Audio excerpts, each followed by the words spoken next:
the teaching profession already did not have a high percent of teachers of color compared to students, and that's just getting more pronounced as the teacher pipeline shrinks, doesn't become a lot more diverse, and the students they're teaching become a lot more diverse. I'm JB Wogan, and welcome back to On the Evidence, a show that examines what we know about today's most urgent challenges and how we can make progress in addressing them. For about a decade, the national supply of teachers has steadily declined, a trend that is expected to continue even as the demand for new teachers is projected to increase. Some parts of the country are already experiencing teacher shortages, and not only do schools and school districts in these communities need more teachers, but they're trying to recruit and retain more effective teachers. Because evidence suggests that students of color benefit academically from having a teacher who shares their racial or ethnic identity, increasing the number of effective teachers likely means, among other things, that schools will need to increase the number of Black, Latinx, Indigenous, and other teachers of color. For this episode of On the Evidence, I speak with Sharif El-Mekki and Jill Constantine about the current challenges with recruiting and retaining teachers of color, especially Black male teachers, and what evidence-based practices may help. El-Mekki is a former teacher and principal in Philadelphia, and currently the Chief Executive Officer of the Center for Black Educator Development, a nonprofit focused on increasing the number of Black educators in pre-K through 12 education. Constantine is a Senior Vice President at Mathematica and an expert on teacher training and quality. I hope you enjoy our conversation. I want to start pretty broad. When thinking about the teacher pipeline, what concerns you today and in the future? Well, JB, in your introduction, you highlighted the main things that worry me. What we see in the teacher profession is what we see nationally, which the number of retirees, if you assume people are retiring about 65, that group being a growing and larger group than the number of people coming into the profession in the ages of 22 and 25. So again, that's sort of a national demographic generally when you look at the baby boom compared to the smaller cohorts. The concern for teaching is it's much more dramatic than just the demographics of the United States. In other words, that group of retiring teachers, a group that turns 65, is much larger than the cohort coming in. And that phenomenon does happen gradually year after year, gets a little more pronounced, but that cohort coming in of 22 to 25-year-olds is much smaller because fewer young people are choosing to become teachers. So you really just see this dramatically declining pipeline. And in some states, it's really dramatically declining. You know, in 10 years, you see the number of students entering teacher preparation programs falling in half, right? So there's that overall concern. At the same time, the student population is becoming much more diverse, and that's happening fairly rapidly too, again, compared to the gradual retirement and entry of teachers into the profession, becoming much higher percent Latinx, Asian, all sorts of students. And the teaching profession already did not have a high percent of teachers of color compared to students, and that's just getting more pronounced as the teacher pipeline shrinks, doesn't become a lot more diverse, and the students they're teaching become a lot more diverse. So that whole set of trends is worrisome, given that there is research now that shows, or research that's really been accumulating, that students benefit from having a teacher of the same race and ethnicity. And a lot of that research started out fairly narrowly. They would just look at, student achievement. But if you broaden that research to look at all different kinds of student outcomes, you really see that students benefit. So we kind of have this perfect storm of a increasingly diverse student population not benefiting from teachers that look and have had experiences similar to theirs. Jill, let me ask a couple of follow-ups really quickly. So I've seen a line graph that you've presented before that shows the decline in teacher supply and the projected growth in teacher demand. Is that also suggesting that the number of students is increasing? Is when I see that line going up for increased teacher demand, is that reflective of a larger student population? Yes, that partially does reflect a larger student population. And it's that combination that next cohort of students is larger than again, the people entering and working right now. But the main trajectory is also that cohort is far more diverse than the cohorts that preceded them. So it's that combination of where the young population is growing most quickly are in Latinx and other students of color. Okay, and then in terms of defining the problem, that crossover point where we have a nationwide teacher shortage, we haven't hit that yet nationally, but there are pockets of the country where we're already experiencing that issue. That's right. It's not yet a national teacher shortage. Places, especially higher income places, don't tend to have a problem finding teachers, and their student body isn't as diverse, and they don't need as, or they're not looking for as diverse teacher force. But in certain areas of the country, there have been pronounced teacher shortages for some time. That does tend to be in more urban areas, but also a number of rural areas have a very difficult time hiring enough teachers. And also, there's lots of shortages in particular subject areas, all the STEM areas, and teaching students with disabilities. And then, as I said, on top of all of that, no districts can find enough teachers of color to have their teaching workforce look more like their student workforce. So if we kind of add that onto general shortages, there's a lot of needs in several areas. And Sharif, I want to hear what you're thinking about or what concerns you about the teacher pipeline. I know that the nonprofit that you founded is focused on training, recruiting, and retaining and promoting Black educators, but educators in general. So what are you focused on? What are you thinking about in terms of the teacher pipeline problems we're seeing today? Yeah, I think, I agree with, everything that Jill said. And I would add that the whole idea of the leaky pipeline, it starts early. There are so many exit points. And to your question, we started the Center for Black Educator Development to try to patch up and shore those up.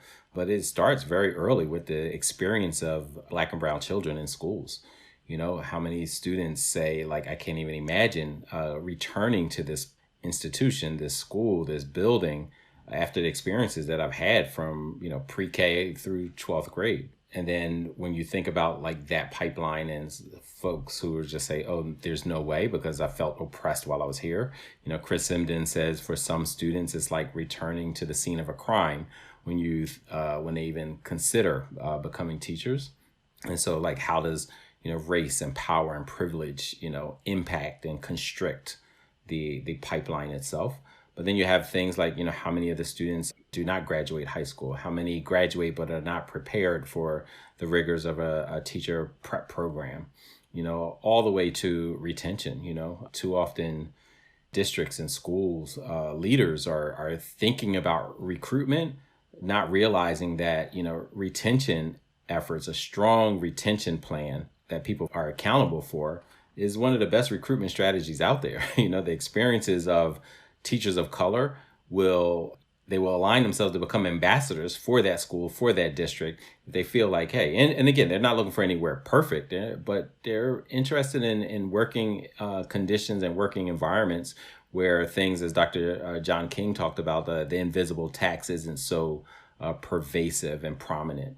That they're able to, be respected as the intellectuals doing this emotional work of teaching other people's children, and that their expertise, their collective social and political connections to the students that they serve often, as Jill said, that's also becoming rapidly diverse, that there's some alignment and they're not feeling marginalized, right? And so it's not just a recruitment, but there also has to be retention efforts that address the pipeline.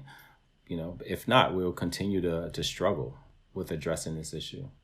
I'm resisting the urge to jump ahead because I want to hear more about the specific work that your organization is doing around working with high school students, around training. But we'll earmark that. The next thing I want to ask is, how do you two become personally interested in this topic? Sharif, maybe we'll start with you. What motivated you to really kind of make this your full-time job, focused on increasing the number of Black educators in pre-K through 12 education? Yeah, I loved being a principal and a teacher. I was a principal for 16 years, and it had to be something really compelling for me to leave that and really focus on this full time. But I would say it started early on. I came through alternative certification program that was a partnership between a nonprofit called Concerned Black Men, the School District of Philadelphia, and the first HBCU, Cheney University, where they were recruiting black men. And well, we had a cohort of black and Latino men who became interested in teaching.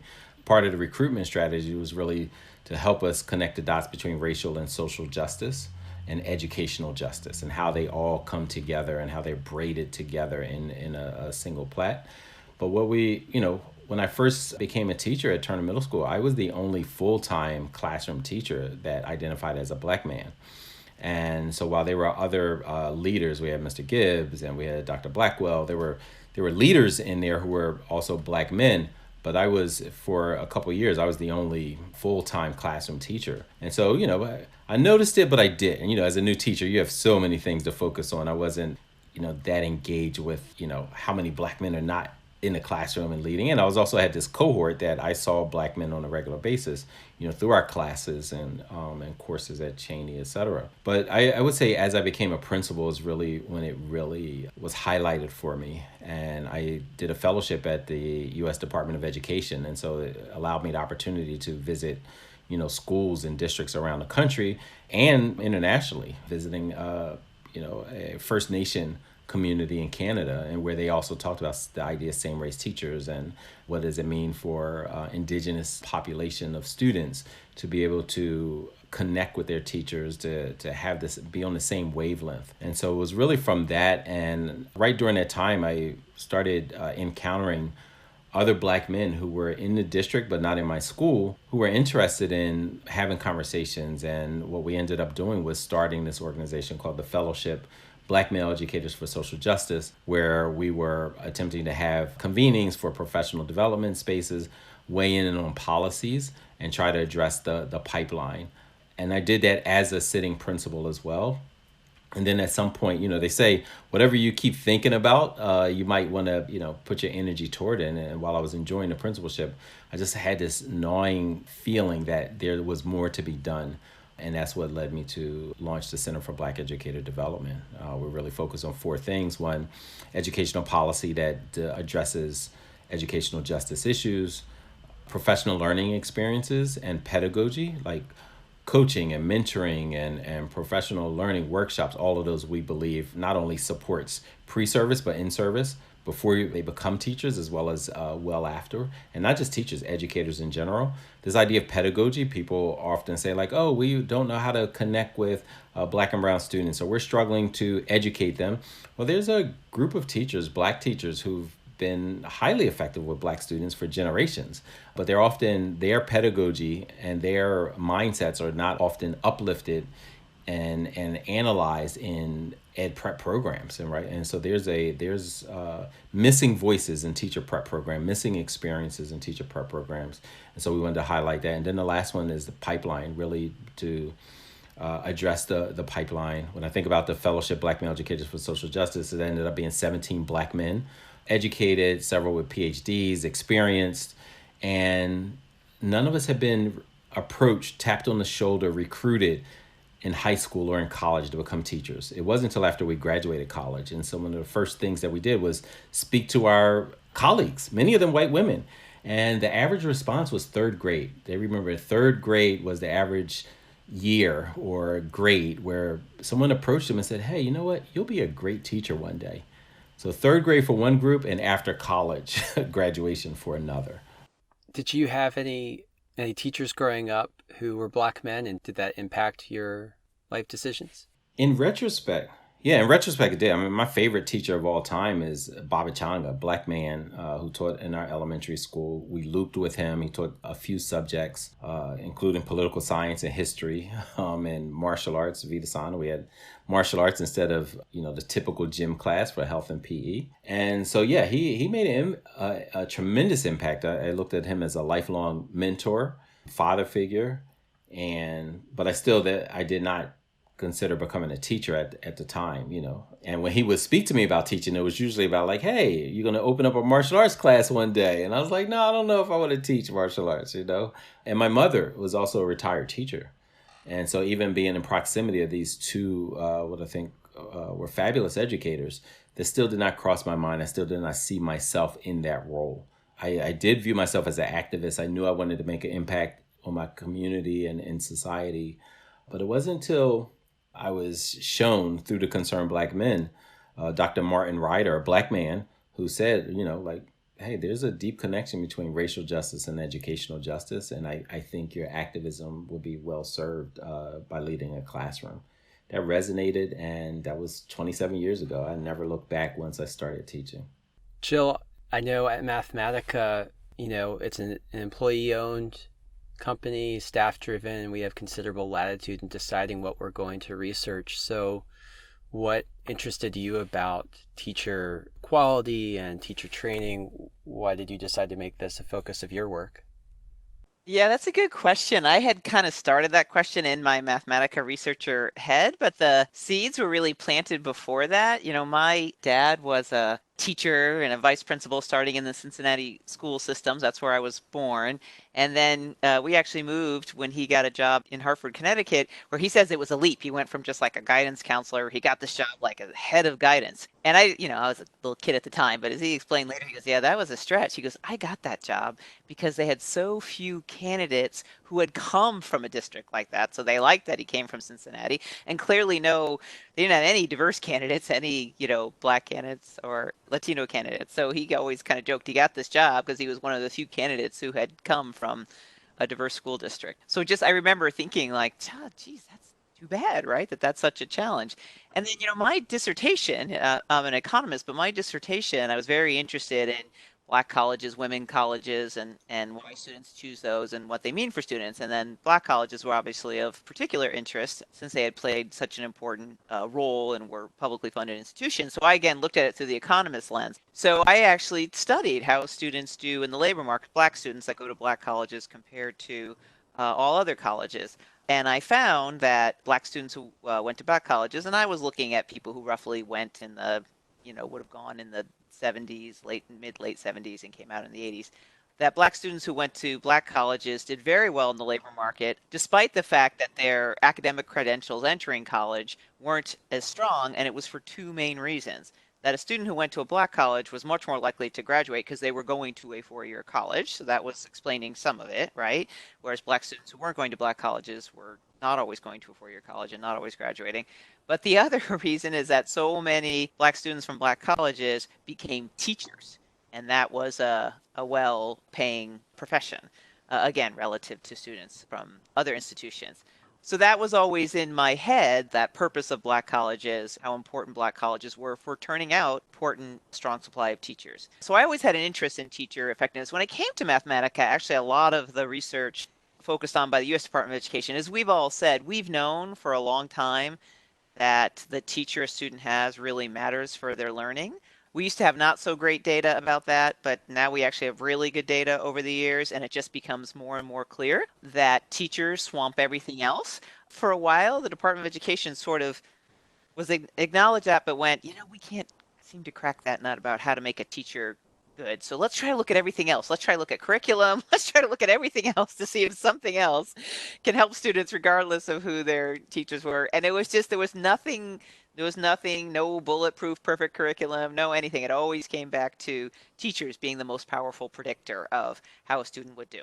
So the Department of Education, a very strong research group over there in their research arm at the Institute of Education Sciences, said, okay, we need to understand then teacher preparation, who gets trained, what's a different form of training.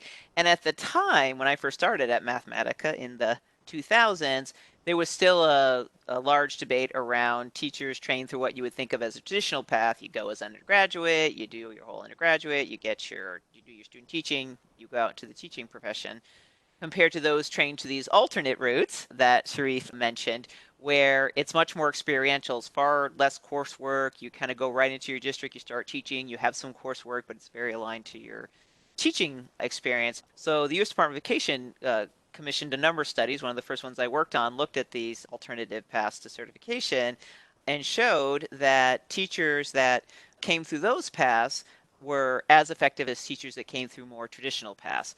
And that was very important because many districts were already experiencing shortages and said, I can't magically sit around and wait for undergraduates to emerge, right? So they had developed these alternative programs. Sometimes they were district and university partnerships, but they were certainly hiring from them because they needed to get teachers in the classroom more quickly.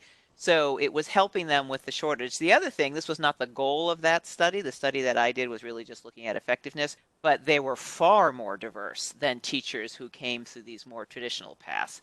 And they were a little bit older, as you would expect, because they had done undergraduate something else. And so what you saw is they were more diverse. They were actually more likely to have children. You could just see this. This is somebody who, after maybe having some other career for a little while, decided they wanted to become a teacher, couldn't go all the way back to beginning of college, right? And this was a path that allowed them to become a teacher while working. So also not the point of that study, but something we were able to look at was to look at this. Okay, so now we have a lot more diversity in these alternatively certified teachers. Let's look at that. What happens when a teacher and their students are similar on race or ethnicity? And you could see in a very well constructed study, you saw that relationship where it was positive for student learning. It wasn't always what we would say statistically the strongest relationship, but it was a sizable relationship. So I kind of started with that study and went on from there.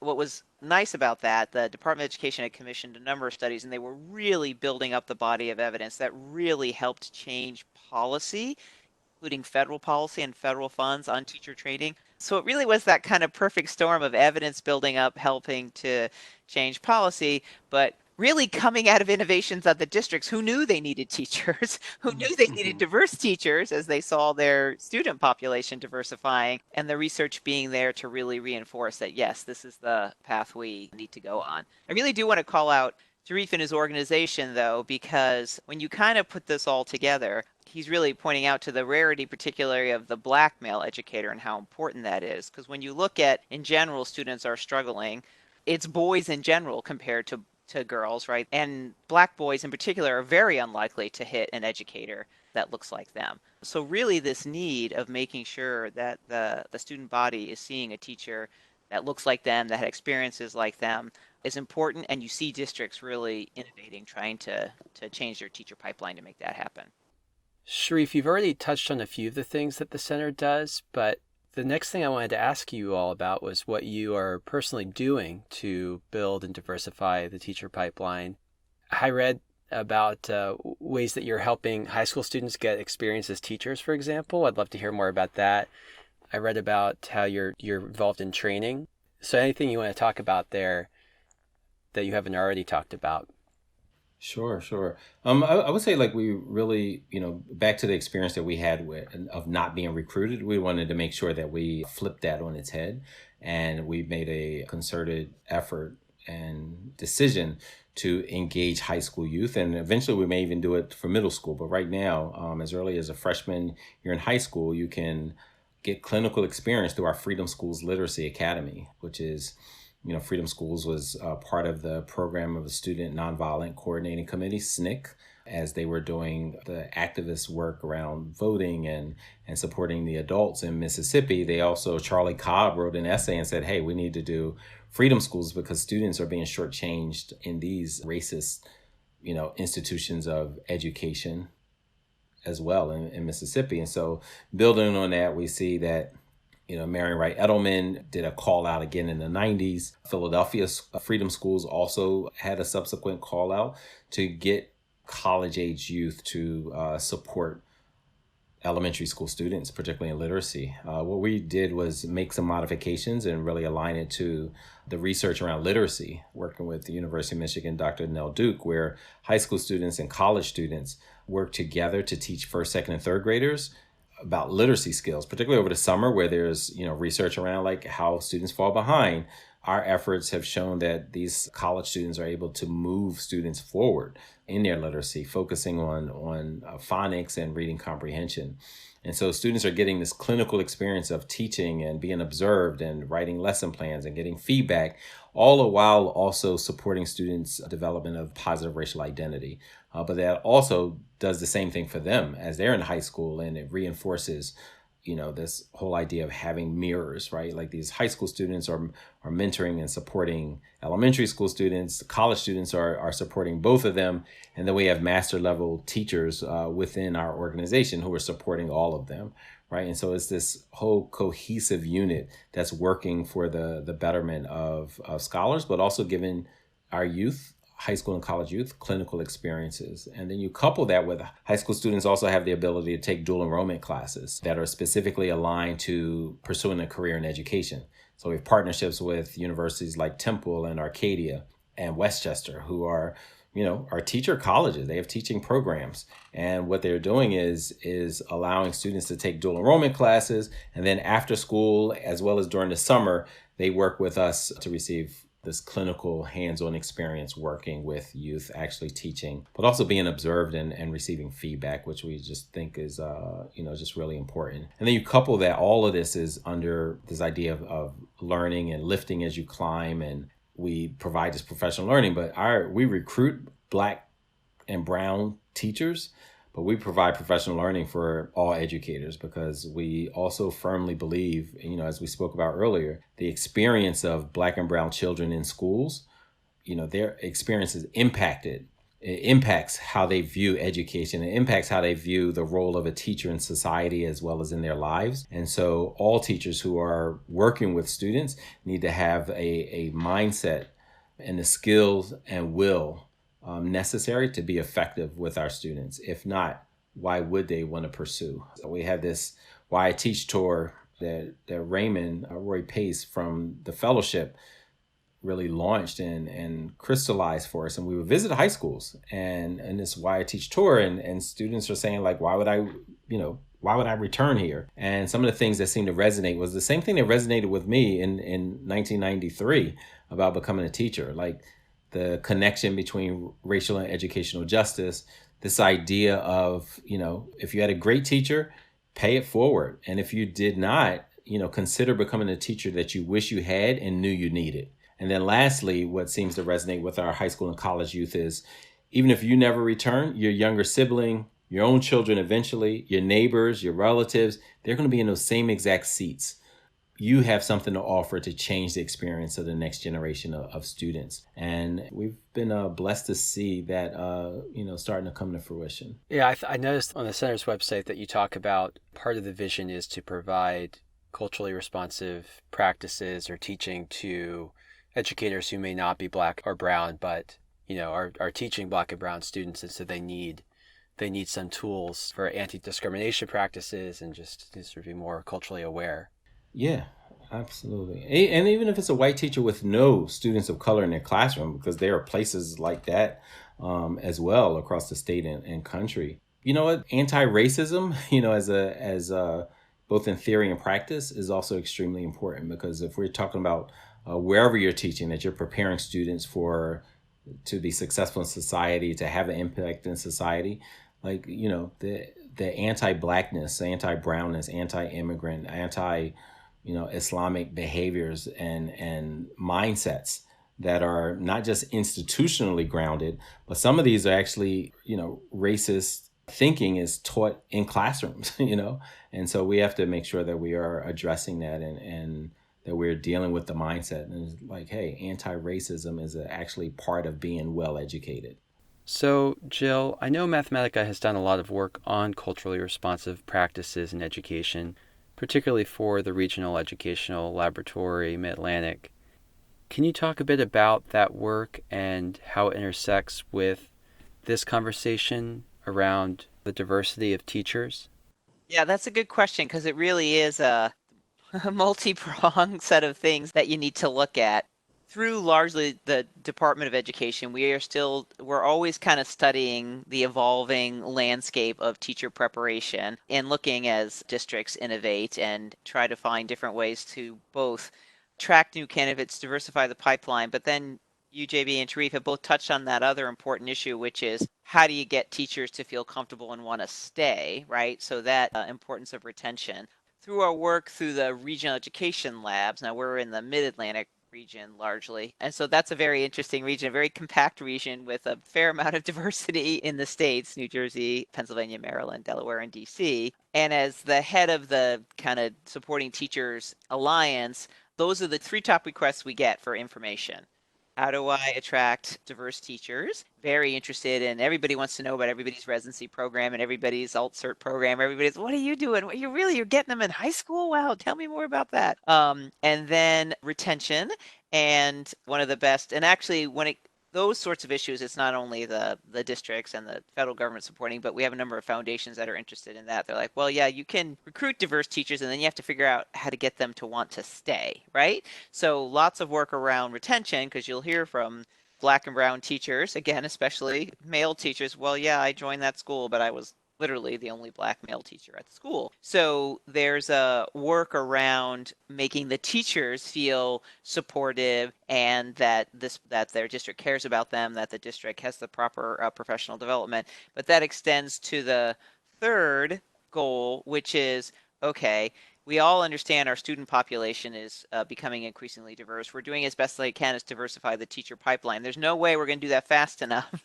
So that leads us to that last point of making sure practices by all teachers are culturally responsive. And that is the other most requested set of information that people look to us for. What are those culturally sensitive practices? And it runs the whole gamut from there's the kind of obvious blatant things, and I'm glad to see many states have at least taken this, which is, okay, make sure your disciplinary practices aren't remote, kind of almost blatantly racist, right? Look at behaviors, look at what you're counting, and make sure your discipline isn't disproportionate, right? And there's very simple data on that, like who's getting suspended, who's getting sent after school, right? Really look at those data and look at whether you have a disproportionate discipline problem. So that's kind of like the most blunt, right? But moving all the way to really thoughtful ideas around and development around teaching, around how you teach all students, right? Around anti-racism, all sorts of biases that Sharif mentions. And you see, again, I would say this is a growing area. You would think we would have more to go to for longer, but you do see a lot of emerging materials on how to do that better. And I think it partly comes out of the fact that districts and then teacher prep programs have worked so hard to diversify who is getting trained and who's out there in the profession so that there can be more real and lived experiences about how you make teaching materials and all aspects of teaching more culturally responsive. With this podcast in general, I think we spend a lot of time talking about the evidence around what a problem is, defining the problem, how big of a problem it is, why it's a problem. Give me some hope.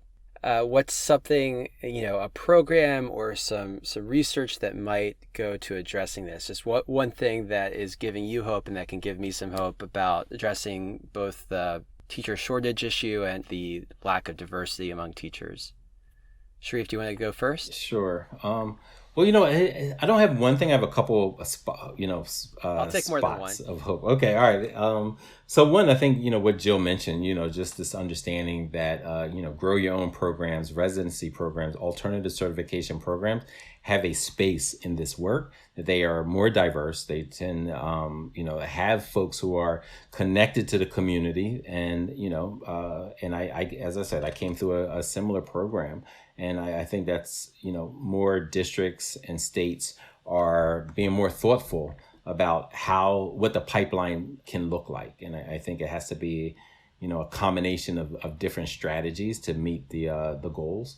I think more people are understanding. And again, Jill mentioned this earlier. So my hope is a lot of the things that Jill already spoke about, but the role of HBCUs in the teacher pipeline, when they struggle, when they're underfunded, when they are marginalized, the teacher pipeline, the diversity of the teaching workforce is going to suffer. And so more people in policymaking worlds and politicians having a deeper understanding that and acknowledging that. I've had conversations where HBCUs may be part of reparations is that, students are able to attend there for free. And I've been pushing, and not just myself, a lot of folks, and if they're become teachers and they teach for 4 years, that their master's is also could be, be free. And so using that as an incentive. You mentioned, grow your own. And then I just think, talking about high school students, and their experiences and their vision and how they see themselves as activists and leaders in society, and helping them see that in a role of a teacher that can play a significant role. And then lastly, in addition to Rel Mathematica, you see the Education Trust working with Teach Plus and producing reports.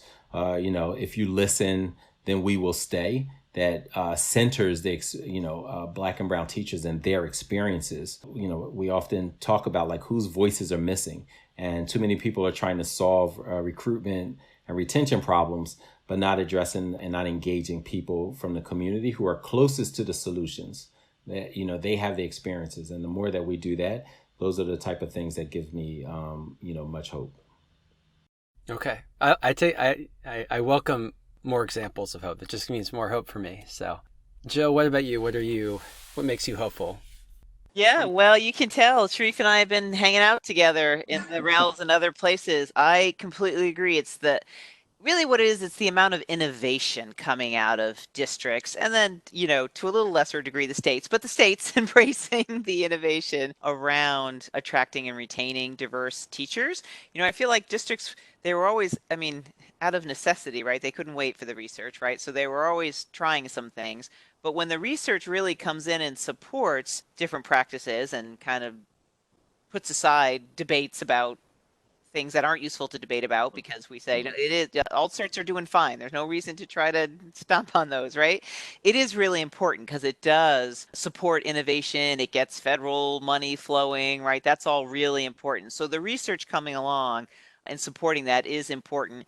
And the innovation in the districts in the states, things are happening out of necessity, but they want the research to show, am I doing this right? Is this how I should be doing it? Like I said, the interests around residency programs, which kind of have a few common components, but across the country, people are very interested in each other's residency programs because you can put them together differently. So I think the innovation and the curiosity and you can just see the desire to get this right, to attract a more diverse teacher workforce. It's such a genuine desire, and research has really helped policy flow in the right direction. I like Sharif's point about something like, HBCUs, right? That's a good example. Again, when I studied at the time, the debate was more like, these thin operating margins, maybe we should just let them go by the wayside. And, maybe that's, how it should be.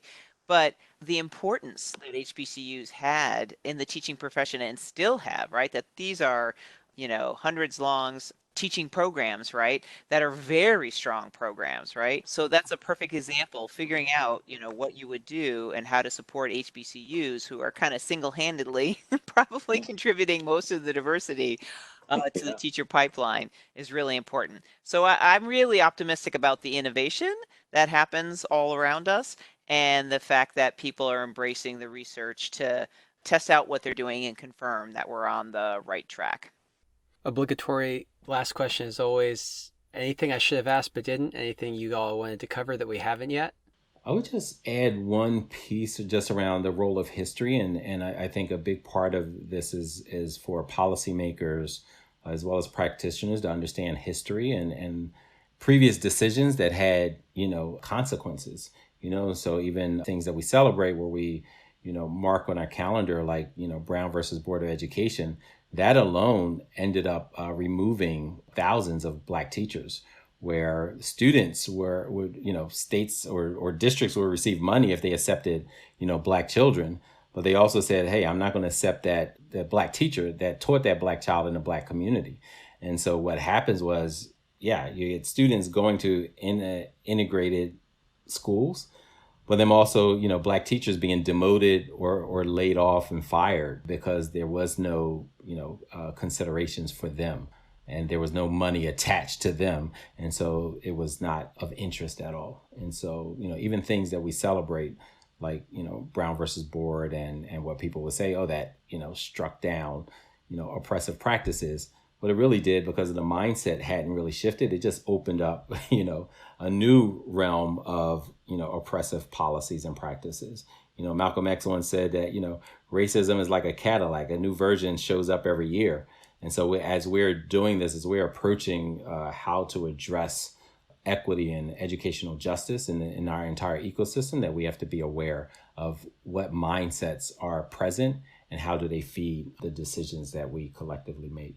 Well, this has been a really fruitful conversation, and I appreciate both of your times today.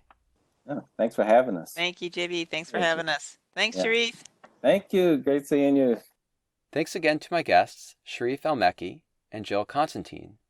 And thank you for listening to another episode of On the Evidence, the Mathematica podcast. If you're enjoying the show, I have a new favor to ask. Please share it with a friend who you think might like our podcast too. As we cover research related to some of the most pressing public policy issues of the day, we want to make sure we're reaching everyone who values evidence as much as we do. Of course, the other standard requests still stand. Subscribe if you haven't already, and if you have the time, we welcome ratings and reviews. In our show notes, I'll include a link to a recent study from the Regional Educational Laboratory Mid-Atlantic and Mathematica on teacher turnover and student access to effective teachers in Philadelphia. The study reinforces some of the themes from this episode with new data that are hot off the presses.